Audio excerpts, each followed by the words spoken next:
I've competed over about 13 years at this point, done 8, 9, 10 competitions. And I've really found that the bottleneck of bodybuilding is always recovery.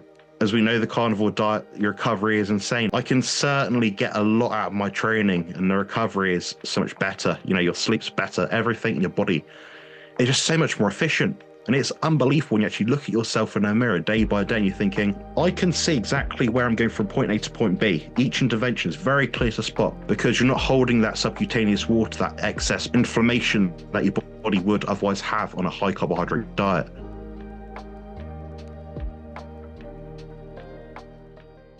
Welcome to the Plant-Free MD podcast with Dr. Anthony Chaffee, where we discuss diet and nutrition and how this affects health and chronic disease, and show you how you can use this to optimize your health and happiness, both mentally and physically. All right. Hello, everyone. Thank you for joining me on another episode of the Plant-Free MD podcast. I'm your host, Dr. Anthony Chaffee, and today I have a very special return guest, Mr. Jonathan Griffiths, who is just off of a very successful win at his bodybuilding competition. Jonathan, thank you very much for coming on. It's great to see you, man. And you, it's nice to see you again. It's nice to actually meet you in person a few months back in public health collaboration in somewhere in the UK. I can't remember where it was, but I'm glad to be here. Hopefully I'll be able to give people some useful insights into what I do, how I manage things, and hopefully promote bodybuilding, body composition, physique sport in the carnivore way of eating. So let's have it. See what we've got to say. Yeah, absolutely. Well, so, like you just said, you just got off a bodybuilding competition. You're doing this on carnivore. You've been carnivore for a number of years. And what was your experience getting prepped for a bodybuilding competition with no carbs, just eating meat? What was that like? It was pretty easy compared to what I used to do, actually, when I look at it. So I'm 4.5 years in now. I started on February the 2nd, 2020. And every sort of year or a few months goes by, I'm a bit more strict, a bit more adherent. My diet deviates a little bit, maybe a bit more fish, a bit more eggs, a bit more meat. Just go to appetite pretty much. Your body doesn't really lie to you if you give it the right signals and do all the right things, pull the right levers. But largely speaking, the satiety benefit you get when you're dieting down, guys, is unbelievable. When your protein is as high as mine, you just don't tend to feel hungry that much. The hard part is when you're very lean, so sub 4% body fat, according to digital body fat calipers.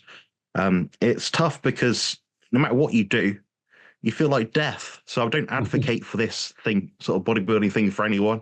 I wouldn't recommend it, but I can sort of show people this is roughly how I do it. This is roughly how someone else can try and do the same thing. But it's going to be the healthiest way to do it. Honestly, it really, really is. Your inflammation's lower. You don't have to train as much. Your muscle retention's higher. Your fitness is better. Digestion's better. And I've always said, since day one, really. I mean, I've competed over the span of the last, since I was about 16 years. It's about 13 years at this point. Done 8, 9, 10 competitions. And I've really found that the bottleneck of bodybuilding in terms of physique sport is always recovery. And as we know, the carnivore diet, your recovery is insane. I know you've said before about, you're in the gym, you're sort of thinking, I'm going to see how many sets of squats I could do today. Do like 20 sets. Oh, not bad. Do another 10 more, do another 5 more, that sort of thing. I can't train that much because of various issues in my back and spine and things, but I can certainly get a lot out of my training and the recovery is so much better. Your sleep's better, everything in your body is just so much more efficient. And it's unbelievable when you actually look at yourself in a mirror day by day and you're thinking, I can see exactly where I'm going from point A to point B. Each intervention is very clear to spot because you're not holding that subcutaneous water, that excess, inflammation that your body would otherwise have on a high carbohydrate diet. So dieting down from the point of a coaching standpoint, and you've got less water in your body, your silhouette is a true silhouette. It's not inflated because you're carved up sort of thing. It's very true and accurate. So you can actually measure what you're doing easier, and therefore you can manage what you're going to do and what interventions you're going to pull in terms of diet, training, recovery, that you need to sort of pull. What levers you need to pull is much more effective to manage. So for me, it's been a drastic benefit. And I know it sounds kind of like sensational, like, yeah, but are you really that much more muscular? Well, actually, I am. Actually, I am. So, what I will say is I acquired a certain level of muscularity, which is pretty good considering, um, on a carbohydrate-based diet, years and years ago. But what I find incredible, which people don't quite understand, they say, oh, you built all this muscle and you didn't do it on a carnivore diet. No, I exceeded my previous muscularity with a carnivore diet. Hmm. That's the key point here. So, as we scale up our muscle mass, from rugby training, things like that, as you get better and more towards a peak level of your sport, you'll find that it's harder and you have to work harder and you have to be so much more accurate at everything and, more pedantic sort of thing to achieve more from your sport. For me, I've been able to get that last like 10% that would take me way longer, like probably twice as long on a carbohydrate based diet with a carnivore diet. So for me, I can say it's definitely been extraordinary in terms of getting more results from my body.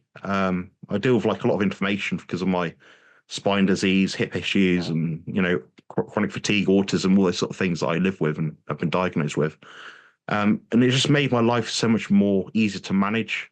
And I remember in our first podcast we did something like a year and a half ago, I was saying to you, Dr. Chaffee, 2 years prior to this, I was so inflamed I couldn't sit in front of a camera and just chat to people, and I was so anxious. I like at the thought, oh, there's this guy from Australia. I don't know who he is. I don't know what to say to him. Nervous, and I'm still quite an introverted person, but my natural confidence has definitely shined through.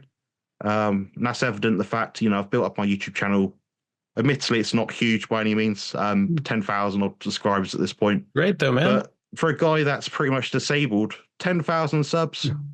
I don't really know what I'm talking about. I ramble all the time. I don't make much sense, and I got a lot of criticism from the last interview we did. So many troll comments, guys. It's nuts. A lot of jealous 40-year-old men. But you know how it is. But yeah, like I said, the results have been mad, honestly. And every year that goes by, I'm thinking, it can't get much better than this. But it does. I don't live in perfect health. I do look significantly aged, but that's probably because of what I was doing before.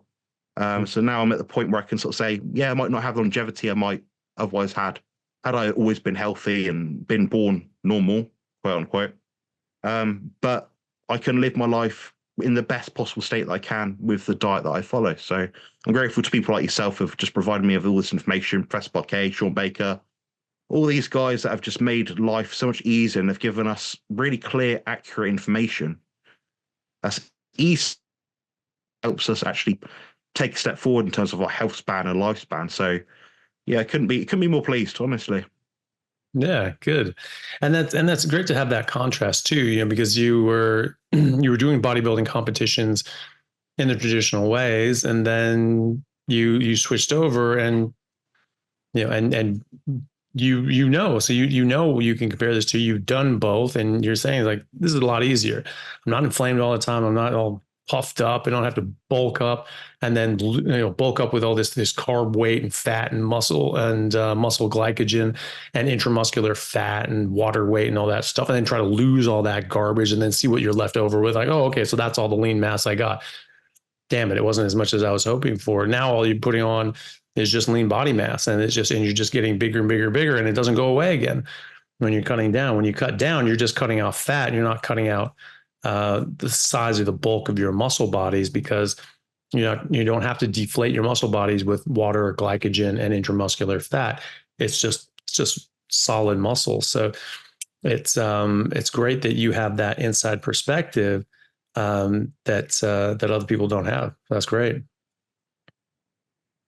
Yeah, 100%. And I'm trying to stand as an advocate for the community. So people with neurodiversity, like I mentioned earlier, people that maybe in the sort of in that middle line, that grey area, they're like, oh, I might be animal based, might go pull sardine and meat, fruit and honey, might just scrap it all together because I can't be asked, I don't see a benefit. I'm trying to say to you guys, look, I've been there, I've done that, been through the hoops, I've tried all the diets.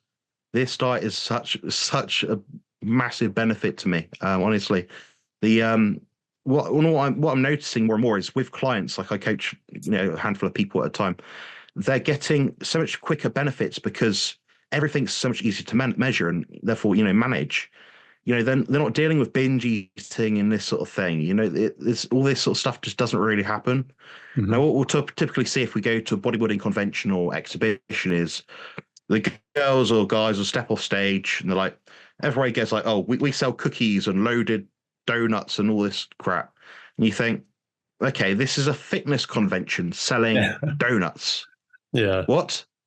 It's unbelievable. And that's the commonplace. That is, go to the Arnold Schwarzenegger Sports Festival. They're all sort of promoting this sort of way of eating. So I'm going on Instagram each day. I'm like, junk, junk, junk, junk. Then I look at my day of eating. And I'm like, well, I'd actually rather have my day of eating tins of sardines and mackerel and eggs and chicken and beef and all sorts of things, much more than what they're eating. Because I know before, during, and after I eat that food, I feel much better. I'm the one always like laughing, thinking, you think that's good? You're just eating decoration and sugar, basically. So there we go. Yeah, definitely. And it is unfortunate too that all these so-called fitness competitions have been sort of overrun with this junk food garbage and then paying off. Even Arnold, I mean, he got paid off to do the Game Changers thing and push a plant-based diet, which is very disappointing because his own experience was exactly the opposite. Oh, if only I was vegan during my bodybuilding days, I would have won 10 competitions. Like, really? Because you were carnivore when you were doing the Mr. Olympia, because that was what everyone was doing. It was steak and eggs, steak and eggs, steak and eggs, because Garanda and Serge Nubret really set the mold for how you train and get ready for these competitions. And it was steak and eggs, steak and eggs, steak and eggs.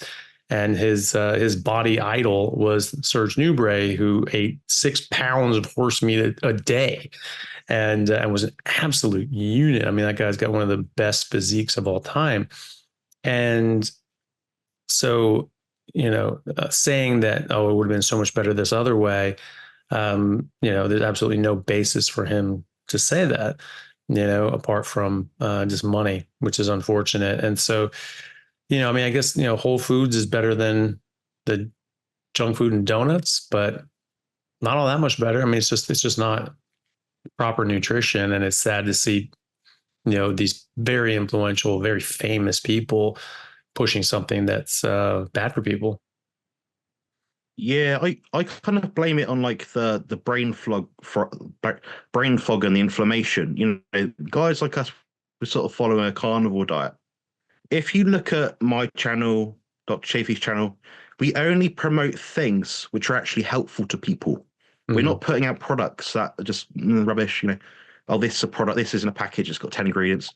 Like I know you do, I think like carnivore bars and tallows and things. Yeah. Well, they're animal products. You sort of even say like in your videos, you don't need to try this, you don't need to buy it, but it's better than having a Snickers bar, for example. I think it does actually have some kind of spiritual kind of benefit, this way of eating, that you sort of, your morals are more ethically aligned. You think, well, there's people going to watch this, between myself and Dr. Chaffee here, we've got something like 390,000 subscribers. And I'm thinking, well, that's not far off 500,000 people that we can positively influence. Why are we going to squander and waste that opportunity by putting out crappy products? We're here for the long haul to sort of put forward a positive way of eating, it's going to benefit people for real.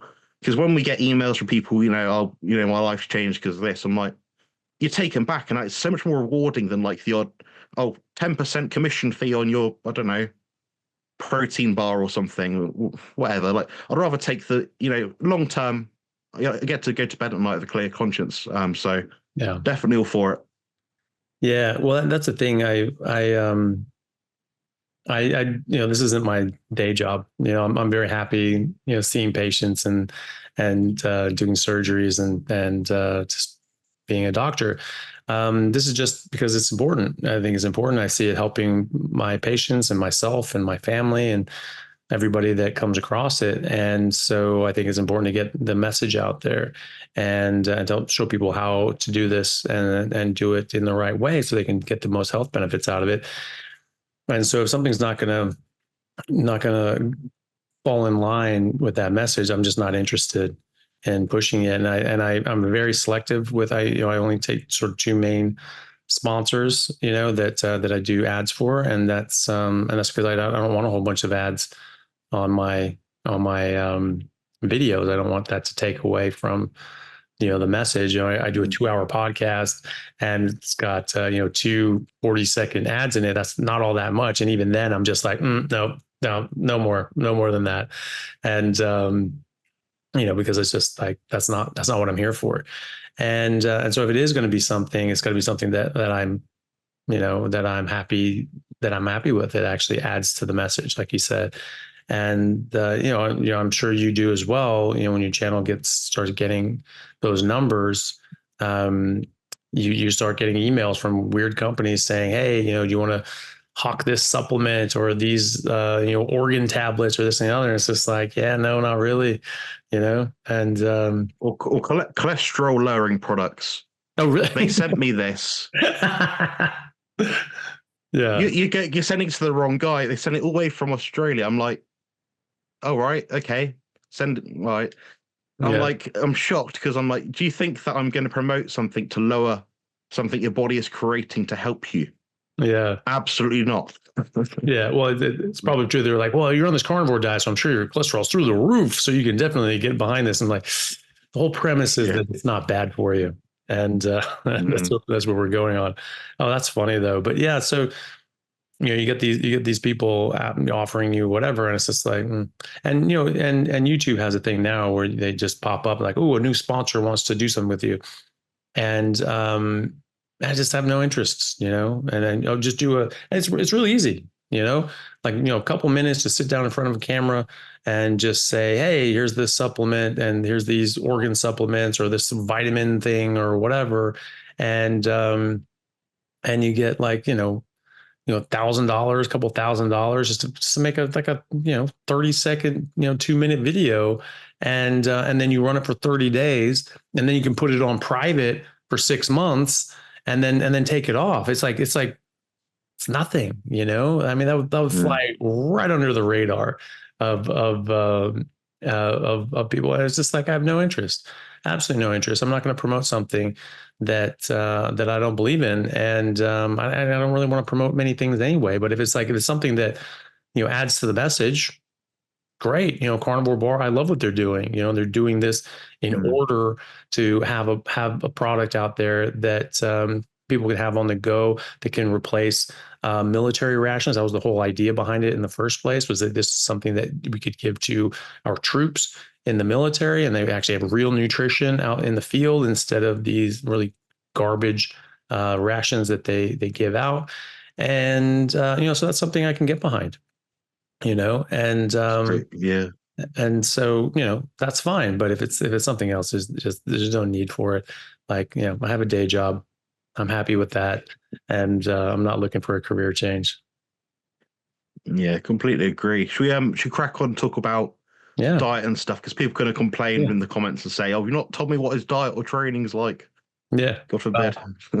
They can calm the hell down, I think. They can relax a bit. They need to eat more nutrients. That's it. Maybe they should try some of those supplements. Maybe that'll help. Or just a carnivore. It could be good.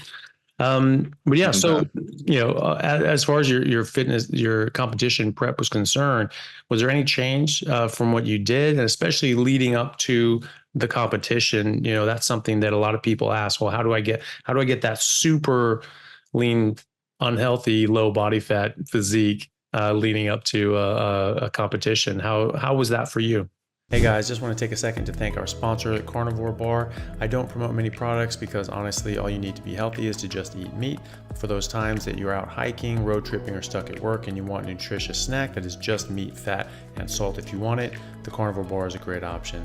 So I like this product not because it's just pure meat, but also because I want the carnivore market to thrive as well. And the more we support meat-only products, the more meat-only products there will be available in the mainstream. So if this sounds like something you'd like to get behind, check it out using my discount code Anthony to get 10% off, which also applies to subscriptions, giving you 25% off total. All right, thanks guys. It was challenging towards the end. Basically, your feet go numb all the time. You sit down on the bench, you lose circulation to your backside and your feet and your legs. you have to sort of prepare yourself every day, every time sometimes you sat there, go energy so low, you almost forget to breathe, honestly. Mm. I'm not exaggerating. In terms of like what I did for my diet, so my diet was determined by what I was doing in the off-season phase. Mm. So I've reached a point where I was trying to basically do like a mini priming thing, but over a long period of time. So I was trying to ramp up my protein intake and find that satiety spot where I was like, okay, this is where I feel like I don't really want to eat more protein, but at the same time, that's the right amount for me based on my training recovery, muscle soreness, fatigue, how I slept, how my digestion was. And I found I landed at 350 protein, which is a protein grams. Mhm. So for anyone wondering, that's, I don't know, 1.5, 2 kilos of meat a day, something like that. And what I also found was my fat intake was that's basically lowered very quickly. I'm not someone who likes to hang around and sort of, oh, do a 20-week diet. No, I want to get shredded quick. I'm not wasting my time. I've got things to do, people to see.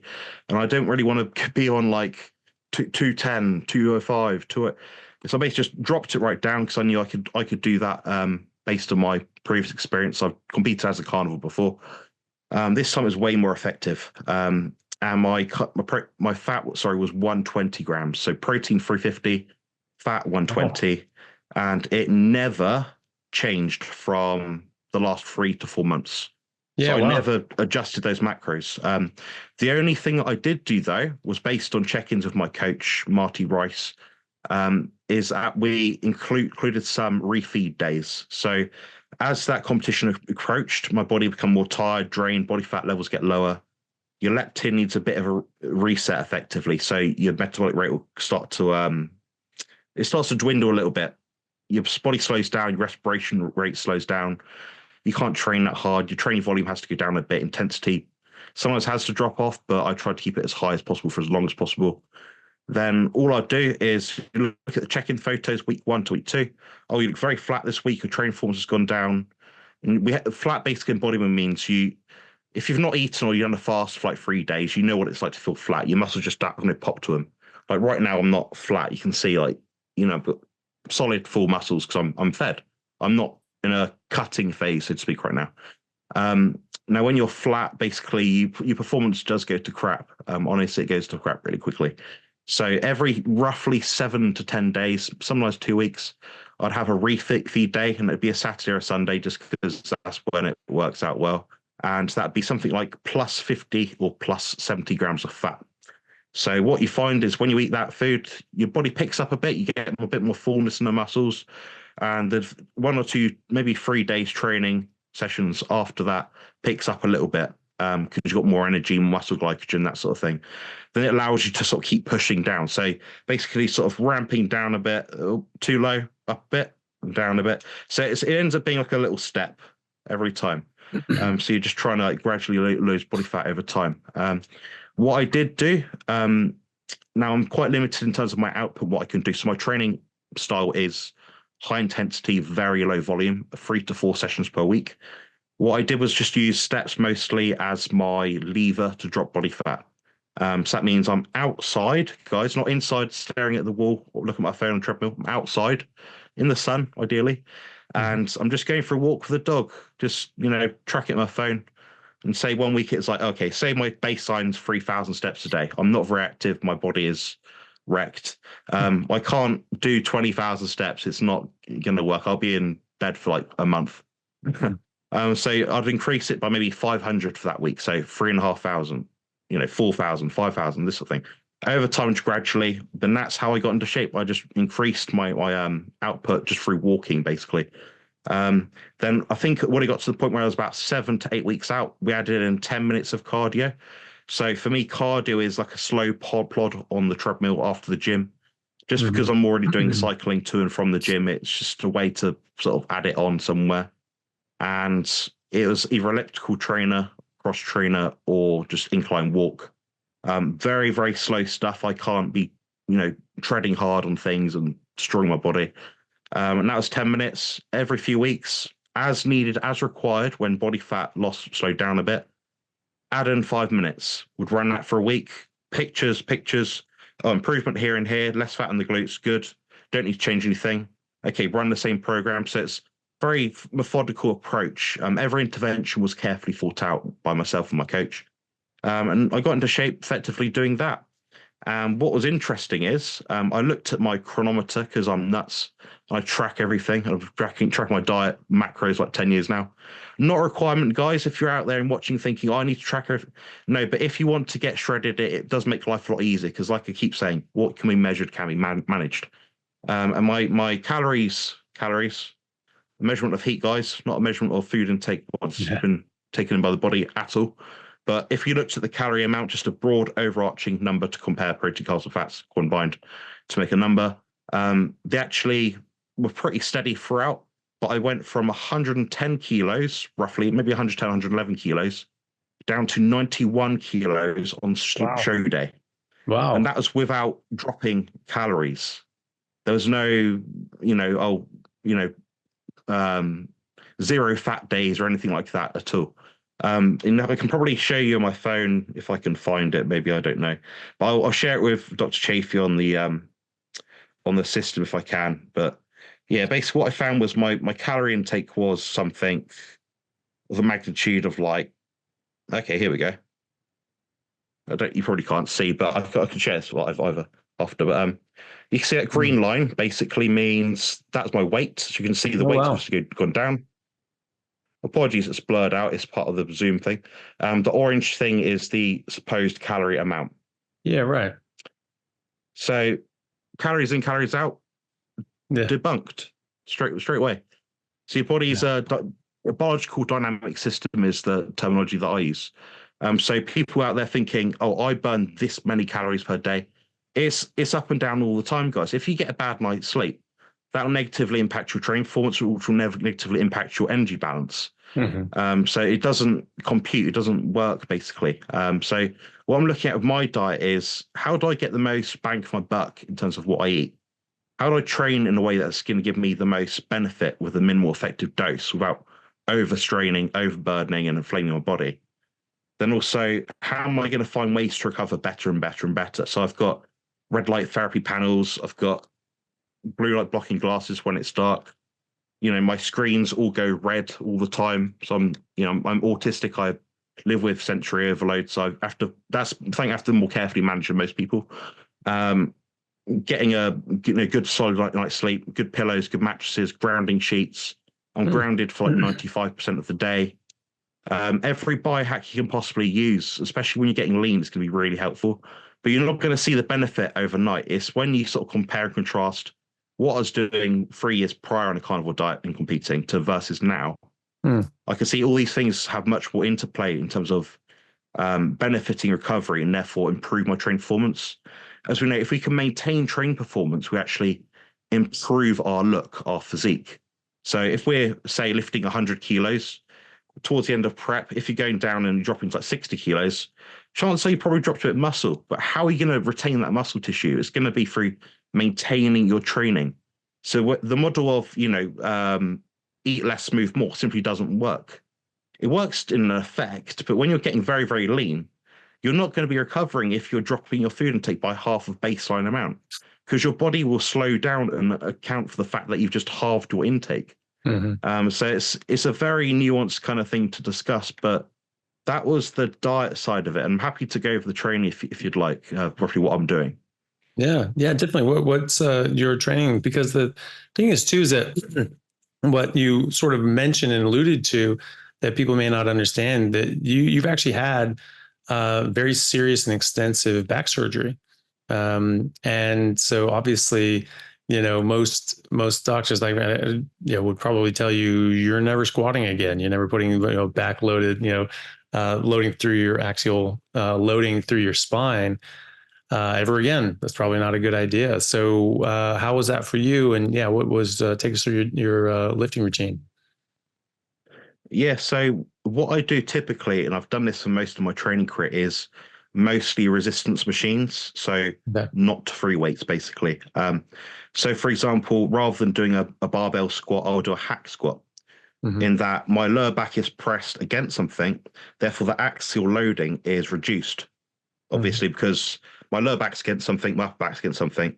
So I'm spreading that weight across a larger surface area. And if I was to do a barbell back squat, my body has to stabilize much more. The more Mhm. you have to stabilize, yes, you'll probably get more overall muscle fiber recruitment, but you'll get less isolation of muscle groups that you want to work. And the risk of injury is significantly higher. And I also deployed some high intensity training principles. So that means I'm doing very slow reps. My repetitions, you can find it on my YouTube channel. I've got an exercise playlist which shows you exactly what I'm doing in the gym as I'm doing it, as I would do it. It's not for show. It's not Ronnie Coleman lifting up 800 pounds. It is me just lifting a weight to stimulate my muscles, then leave the gym feeling somewhat safe and not trashed. But I'm doing something like around a 10-second deep eccentric, so into lowering phase. Mhm. Usually 2 to 3 second hold, but I'm doing that in a position where it's the most tension. So, for example, in the hack squat, it's a very generic example. I might stand at the top, might start it, got a timer in front of me. That's a way of me counting what I'm doing because it's more accurate to measure because 1 second will always be 1 second.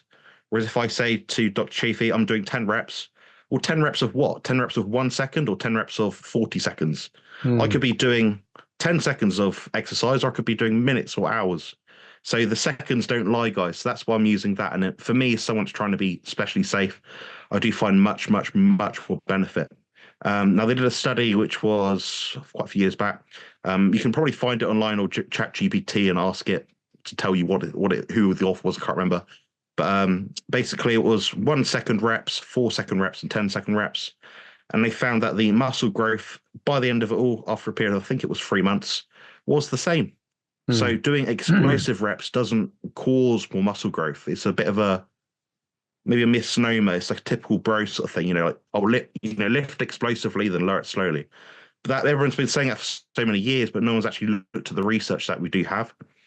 So yeah, like I said, the hack squat example, 10 seconds down, 2 to 3 seconds at the very bottom.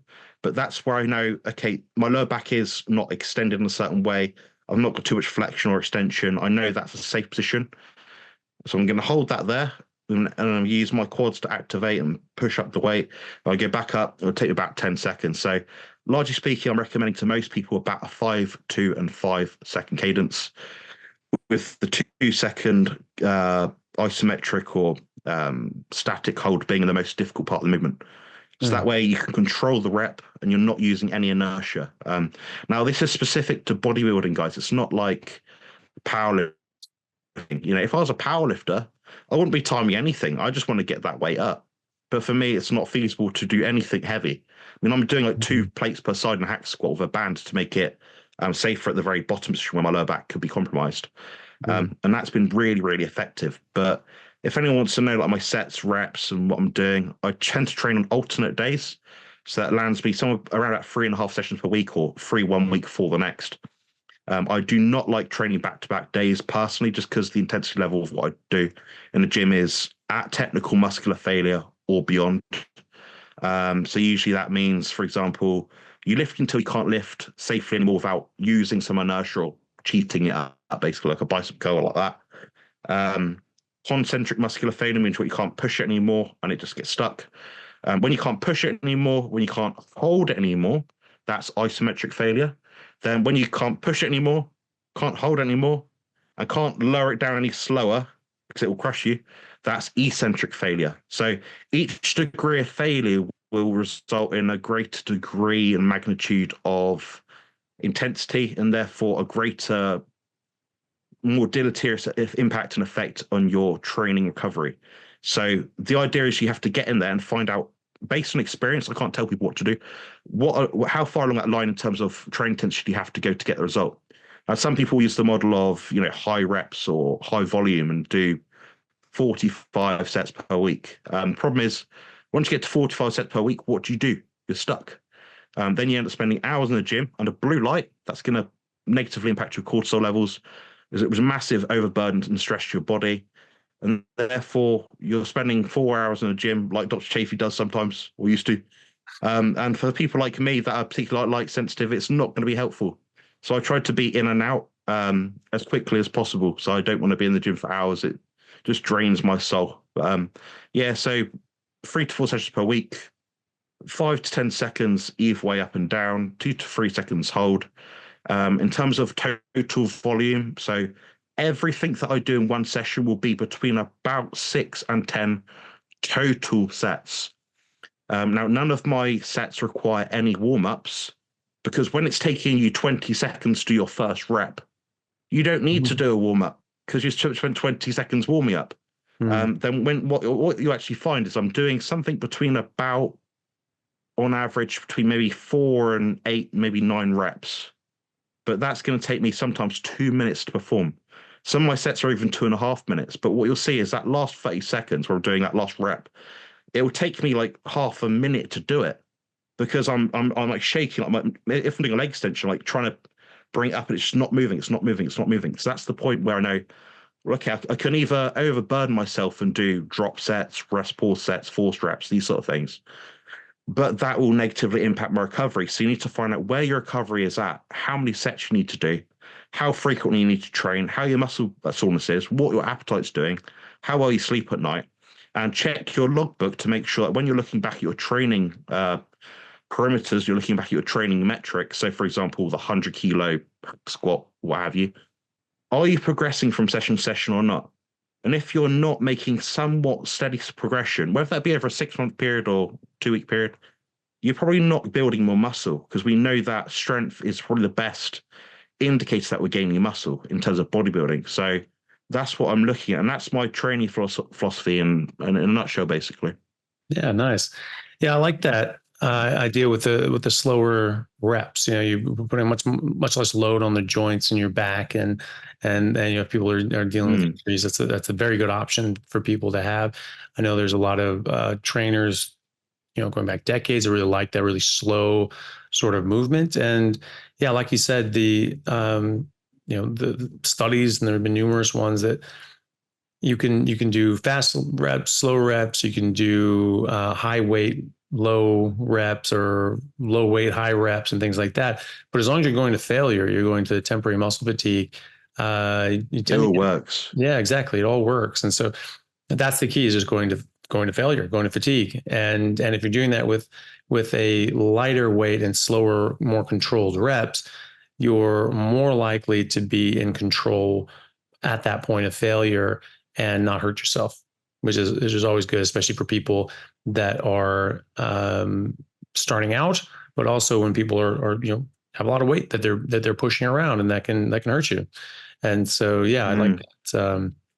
I toy around with some of the slow reps sometimes as well, and then I think it's just because I'm impatient. A man. I'm just like, not screw it, and just crank them out, and just try to wear myself out. It's part of being a man, for sure. Yeah, I get that. It's almost like an ego we have, because it's hard to. We're trying to separate that. Let's get that weight up and see how much we can push, versus, well, how much can I destroy my muscles? It's a different kind of mindset. But once you've done it for a few weeks, you start logging it, like, oh, this set took me 82 seconds. Next set, 83, 84. Like, as weeks go by, you've got that number to calibrate by, because you know what you're doing. 82 seconds of reps can be 82 seconds. You've got a standardized form, standardized metric to measure what you're doing. Therefore, you're just chasing the timer, and that makes it fun for me, because I come from a background, Chaffee, as being quite a competitive sprinter. So for me, I was always chasing time. You know, I used to run 100 meters in 11 seconds. Yeah, nice. Not anymore. But I could do 100 meters in 11 seconds, no joke. And for me, having that timer sort of side of it was really helpful. So I remember going back in the day when I was like 12 years old, I used to be on the seafront near where my nan used to live, and I'd have this old like brick phone sort of thing. It had like a stopwatch in it. I'd have it in my pocket and be like, press it, put it in my pocket quick, then run as fast as I could.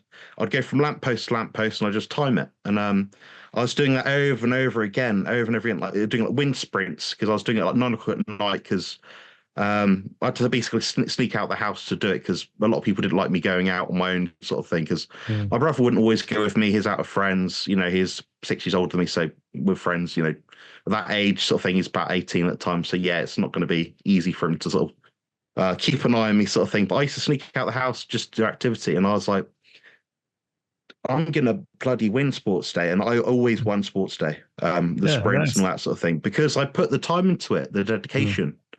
I know no one else is doing that. That's the thing. It's the stuff you do behind the scenes which makes the biggest difference. So That's I good. speak to lots of people, clients and things, and I'm like, yeah, but what else can you do? But what else can you do? How can you eke out more results? Because the people that come to me are serious people that they want to do some damage. They put their effort into it. They put Mhm. some serious welly into what they're trying to achieve.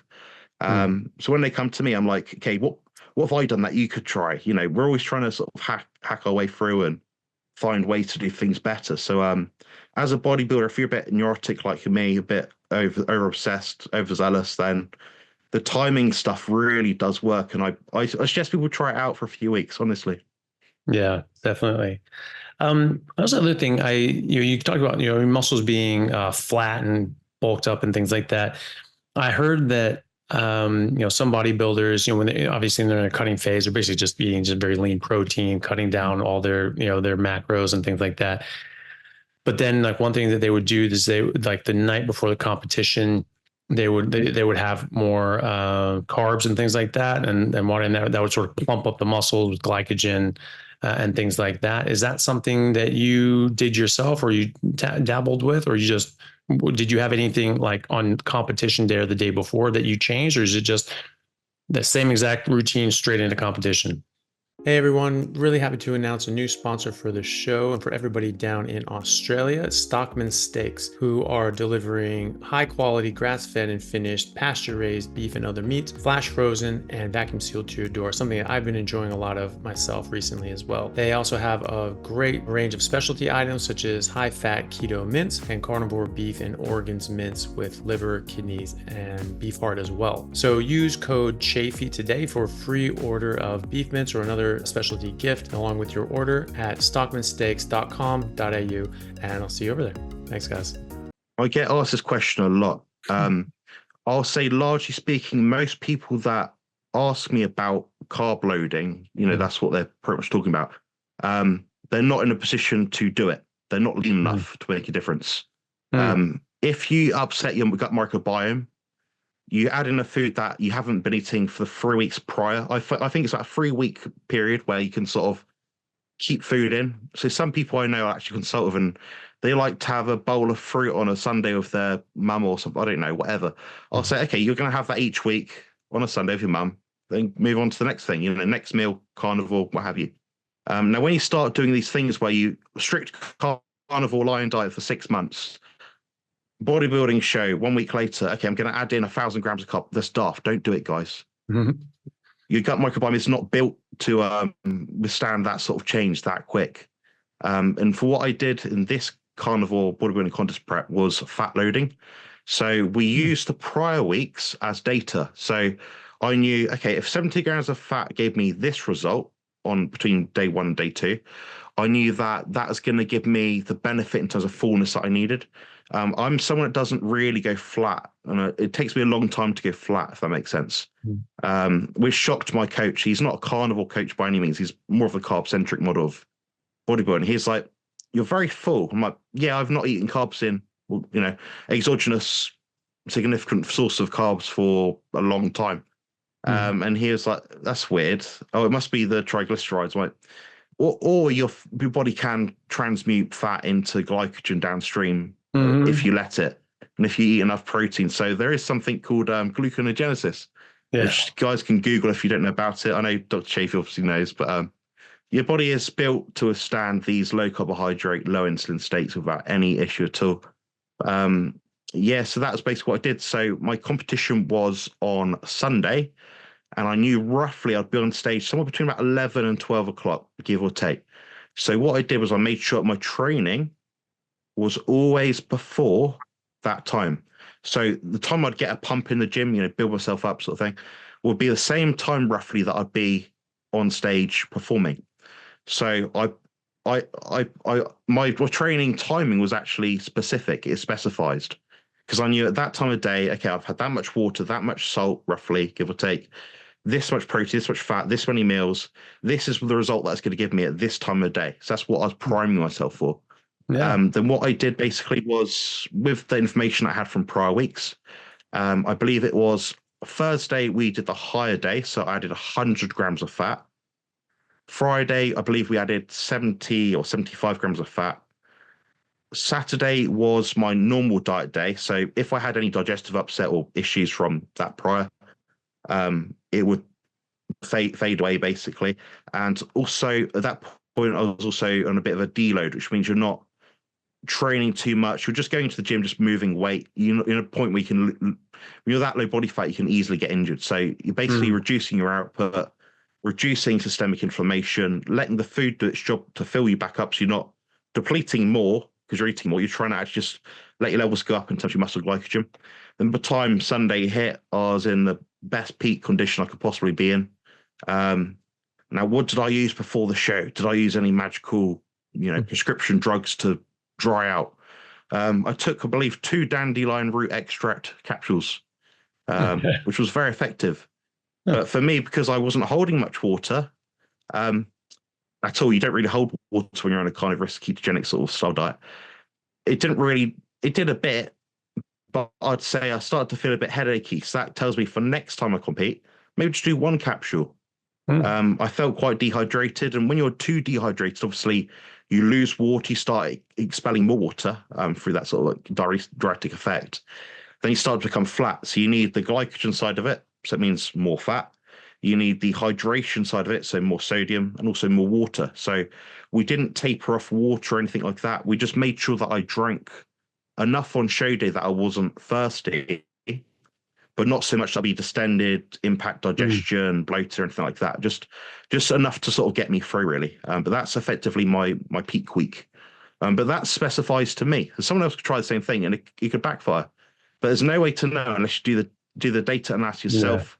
Have pinpoints in time where you can say, "Oh, this is what I did at this day. This was effective. This wasn't." So there we have it. Yeah, very good. And so actually,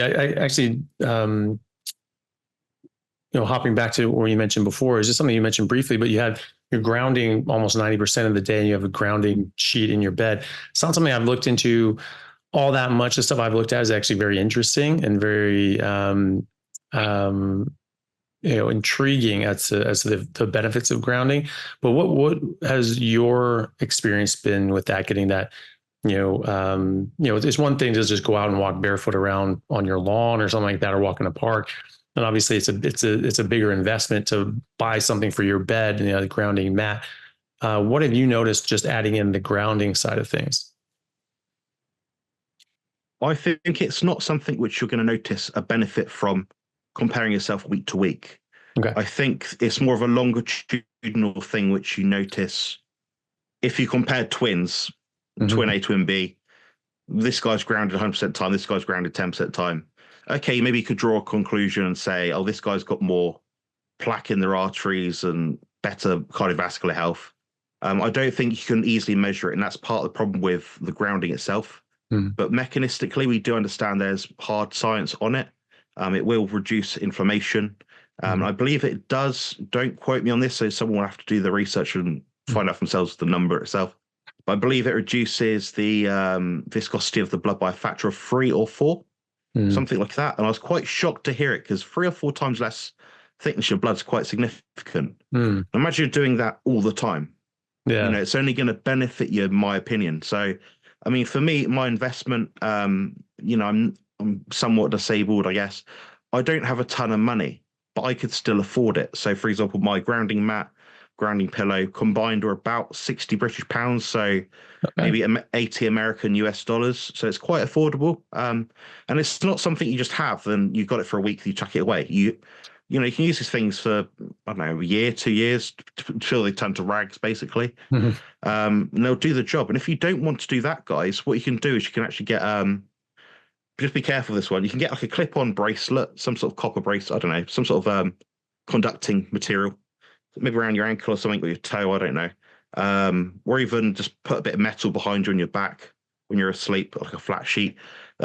Stick a wire outside, pin it, stake it into the ground.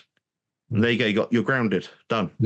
So it's affordable and it's achievable by a lot of people. But I'm not going to say it's going to change people's lives overnight and they're going to sort of notice the benefit. It's something you do over a long period of time to acquire a subtle background effect. Okay. Yeah, nice. Yeah, very good. So, one thing that we were talking about last time and a bit now um, was your experience with autism. As you say, you have autism, and that's something that was very difficult for you before going carnivore. You said that it'd be very difficult, very anxious, and things like that. But how has your experience been?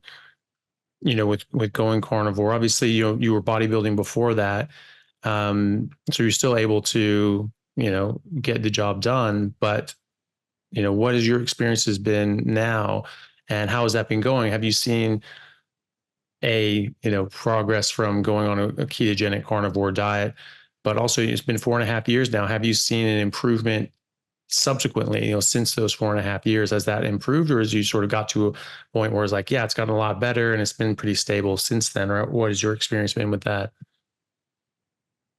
Yeah, that's a good question. I mean, I would say that the most benefit I achieved was somewhat in maybe the first 1 to 2 years. Mm-hmm. After that point, it's less as much being on a carnivore diet that's a benefit. It seems to be more that you take on more biohacks. So if someone's in the carnivore space right now and they're watching this, they're a month in, they've done a challenge, whatever, join Chaffee's group, yeah, you're gonna get an immediate benefit. Something's gonna happen. But down the line, you're gonna start chasing more benefits. So maybe you get 90 or 80 or 70% benefit in terms of your subjective whole body well-being. Maybe you started at a 5, now you're at a 7 out of 10. Or on the field, like 8 out of 10, 9 out of 10, maybe even 10 out of 10. Some people can achieve that. It's possible. But then you start incorporating more biohacks, and I think that's been the main thing for me. So the light exposure, sussing all that out has been very effective. I think that the diet is probably the largest part of the benefit I've had in terms of the things I've intervened with. I'd put that as rank number one. Rank number two for me as an individual would be the light exposure. Mm. Then the third, fourth things would be probably the community settings, obviously meeting people like yourself, chatting to other people online, making new friends, new experiences. That's definitely eased my symptoms of autism because I've met people that understand me a bit better. Because I've got over that main hurdle of being anxious. Now I'm at the point where I can start to sort of branch out a bit more. I still get social burnout, so I don't, I'm not a extroverted person by any stretch at all. I like to spend about 95+% of my day on my own, in the dark. No, not in the dark, guys. But yeah, I do find the benefits kind of add up a little bit more each time I add something in. And what I have found, which is quite surprising, and I've actually noticed more and more and more. So, as one of the very few autistic people in our space online, there's not many of us that really come out and talk about it. I found that people that have a diet higher in omega-3, especially through things like fish, do seem to see a positive improvement in their mental health. But I don't think it's a case of just eating loads and loads and loads of fish. I think it's have some fish as your appetite permits and suggests. Then if you go off it for a few days, don't have it, get some eggs in you, some choline, all the sort of cofactors. And if we look at the mechanistic data, and even blood tests even of people that have autism and the genes, the polymorphisms, MTHFR perhaps is quite bad, detox pathway is quite bad, or poor, sorry. Different genes that come into play suggest that maybe we need more of certain things than other people. I think being in a somewhat stressed state from being anxious or being autistic can mean we require more food. And that's been my experience overall. So we do have to follow our appetites a bit more, be a bit more diligent, a bit more pedantic at times as well, just trying to be a bit more accurate for what we're eating. Some things do really cause me a negative effect. So I'm very intolerant to berries, obviously. I don't eat them now at all. And dark chocolate is a killer for me. Yeah. If I eat even a square of dark chocolate, that day I am not a nice person to be around. I'm a really miserable bastard. I'm really not a nice guy. But I suspect it's the theobromine and some those sort of chemical compounds in it which give me some deleterious effect. But it's all individual, guys. So I would look at a lot of the diet side of it for the most part. then look at the other side of things. Just tackle one thing at a time. Don't try and achieve everything all at once. Just tackle one thing. In my personal experience, I'd look at the diet first, the light exposure second. After that, be maybe the exercise. If you don't exercise, getting outside in nature.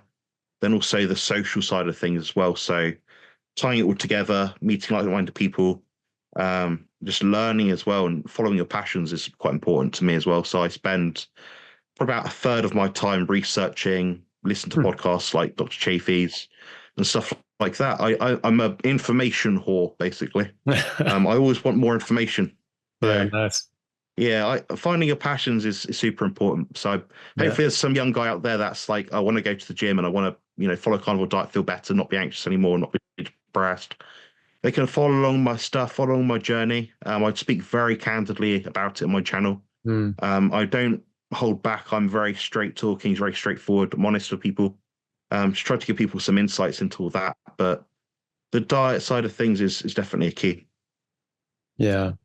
Well, that's great. And I think it's really important. And I really appreciate you talking about these sorts of things, because, it's talking about our own personal, issues is not always easy. And it's not, that's always necessary. It's our own business. And so I appreciate you coming out and talking about that, because I know that there are a lot of people who end up seeing this and being really inspired by it. I did I've spoken about autism with yourself and on other things, and done sort of standalone things on autism as well. And it's something that I think is really important, because it's something that can be helped. And this is in the literature, it's in the data, and we're seeing real people apply this to their lives and improve. And even as adults, they can improve dramatically, and as kids as well. And so, something that I feel strongly about getting out there. So I appreciate you saying that, talking about this. And one thing I'll say is I did a video on autism, talking about autism, and and sort of at the end of it, I was like, hey, if people have dealt with this in their own lives or in their family members or children's lives, please do leave a comment and talk about it. And I had some amazing comments from people on how amazing their experiences had been with themselves, with their children, children that had been completely nonverbal. Now all of a sudden were speaking again and being able to do well in school and doing better. Ali, Carnivore, had her on the podcast, like 2 years ago.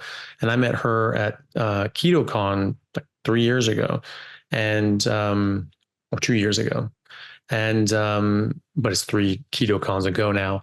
And, I, conversed with her online before, and she came up with her kids, and, just happy, nice, normal kids. And she said, this is my son, and he's actually a nonverbal autistic. And I was just like, in my head, I was just like, I'm pretty sure I just heard him speak. And then she said, when eating carbohydrates. And that was it. And so they figured that out, and they went ketogenic carnivore. And he started becoming more verbal and talking. And then he would go over to a relative's house and grandparents, and they try to, buy their love with candies and cookies and cake and all that sort of stuff, and come back and wouldn't speak for 4 days. 4 days it would take them to recover. And then they got, were more better able to get him on long-term, ketogenic carnivore sort of things. And after a couple of years, he actually tested into the gifted program at school. He went from being nonverbal in, special ed programs, basically, and went from that to going into gifted programs. I mean, being able to just completely reverse the direction of someone's life like that, is just amazing. And one of the comments in that that really stuck with me, something, it would be interesting to hear your thoughts on, was someone said, imagine living in a world of your mind's own creation and being very happy there. And then one day deciding to only eat meat. And then a year later, realizing that the world that you had lived in and always known was not the real world. And now that you're in the real world and you can see it, and you realize that you're a grown adult and you don't have any life skills, and you don't have any interpersonal skills, and you don't have any job skills, and that, you don't have the infrastructure to live a normal life. And he said, I don't have to guess at what that's like. I'm living that. And first of all, scary as hell, but also, wow, what a huge difference that must have been with that person that consciously saw that evolution of his own reality. And then the really inspiring things were, there's about 3 people who commented and said, hey, I was there 2 years ago. It gets better. You'll be fine. And I just thought that was absolutely incredible that that's possible, that someone can have that experience, and B, that there's other people out there that did it and were able to encourage them and say, hey, it gets better. You can do this. You can be like Jonathan and win a bodybuilding competition and get your life back. And so I thought that was amazing. I'd love to hear your thoughts on that. Yeah, I love that. I mean, one of the reasons I'm quite touched, sorry, I've got a little tear for a second, but Yeah. it does remind me so much of my journey, honestly. Mm. I look back and think, 5 years ago, where was I? What was I doing?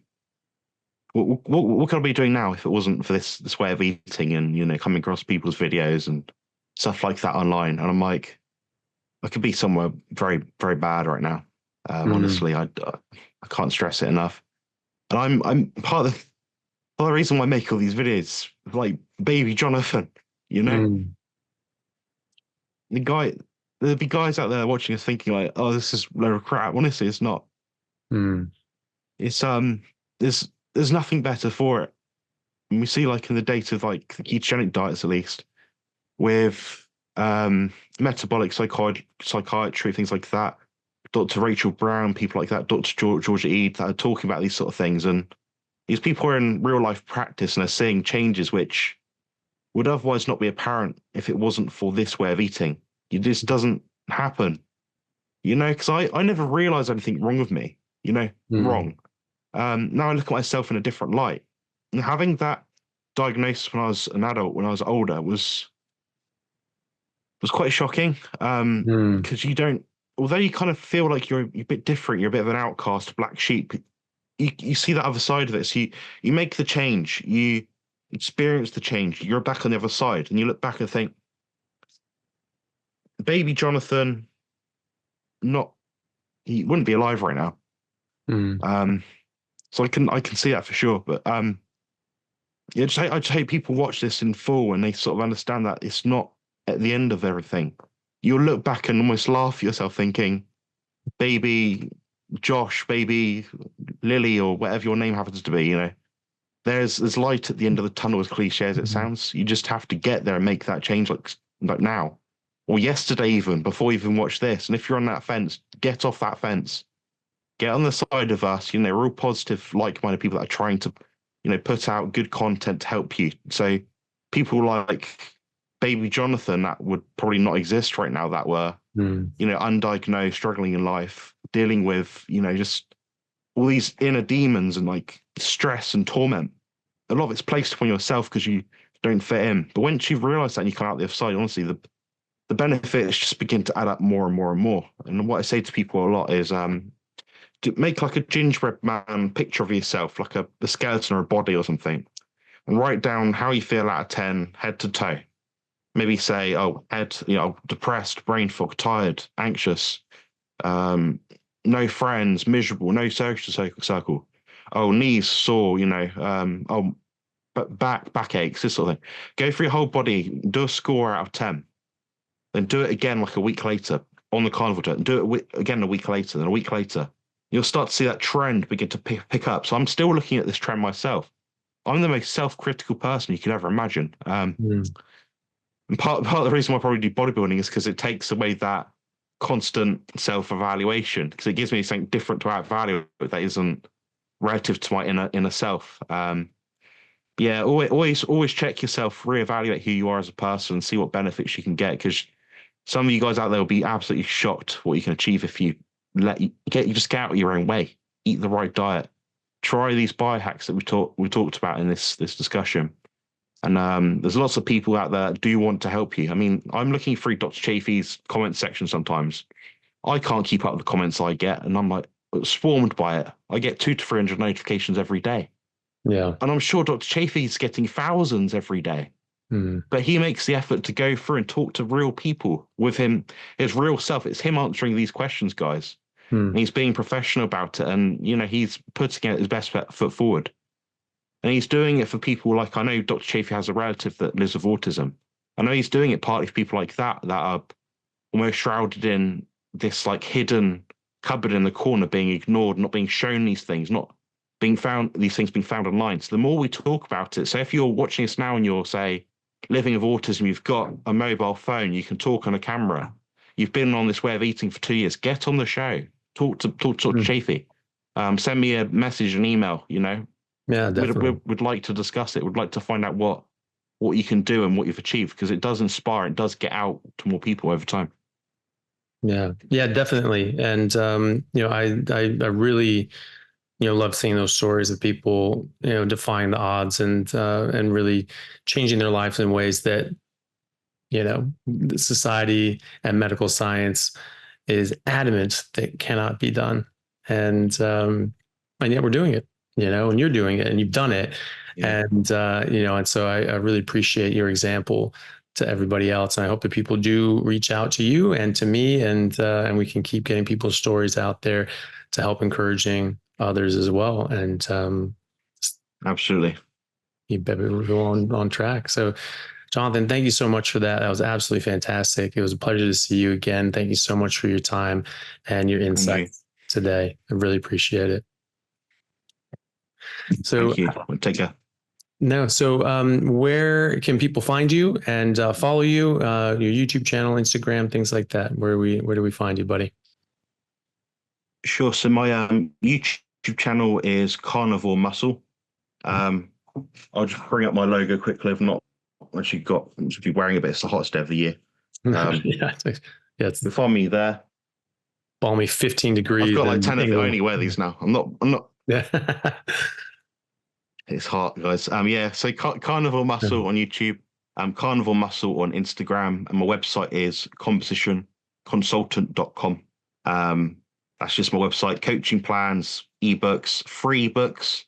I give out stuff for free as well. I'm not absolutely greedy like some people. What else I do? All that sort of stuff. Diet plans, training plans, body composition stuff. Pretty much all you need to build muscle, lose fat on a carnivore diet: male, female, young, old, disabled, able-bodied, whatnot. So yeah, you can find me quite easily through those routes. All right. Sounds good. Well, I'll put all those links in the description and people can find you there below. And yeah, Jonathan, great to see you again. Hope to see you soon, and good luck in your next competition, buddy. I'm sure you'll do great.